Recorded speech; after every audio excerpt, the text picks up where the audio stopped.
आज सकाळी मॉर्निंगला लवकर उठले. ज्ञानूला पण उठवलं कारण की स्कूल चालू झाली, तर मग तिला पण लवकर उठून तिला पण स्कूलसाठी वगैरे रेडी केलं. टिफिन वगैरे पॅक केला, तिला थोडा नाश्ता भरवला आणि त्यानंतर तिला व्हॅनमध्ये सोडून आले. सो आल्यानंतर मी पण जिमसाठी रेडी झाले, जिमला वगैरे जाऊन आले आणि त्यानंतर डायरेक्ट ऑफिसला गेले कारण की सकाळी पण क्लिप शूट करायला टाईम नाही भेटला. खूप घाई होते कारण की स्कूल वगैरे जिमला वगैरे आणि सर्व नाही होत मॅनेज. त्याच्यामध्ये पण शूटिंग करणं मग आणखी लेट होणार.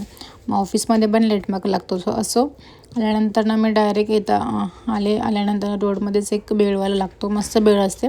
सो माझी जेव्हा भूक लागते त्यावेळेस मी ती भेळ घेते आणि खूप टेस्टी असते. आल्यानंतर मी माझ्या आजोचं पार्सल मागवलेलं. सो मी ते जस्ट ओपन केलं. 3 टी शर्ट्स मागवलेले.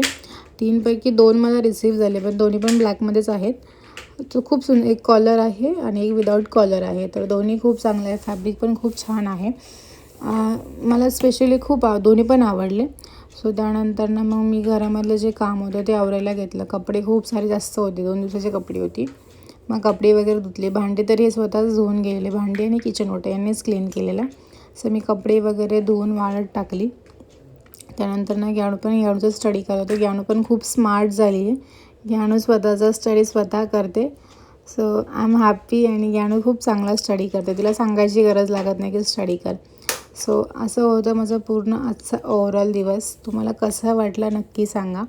सो भेटूया पुन्हा उद्याच्या ब्लॉगमध्ये. तोपर्यंत बाय बाय.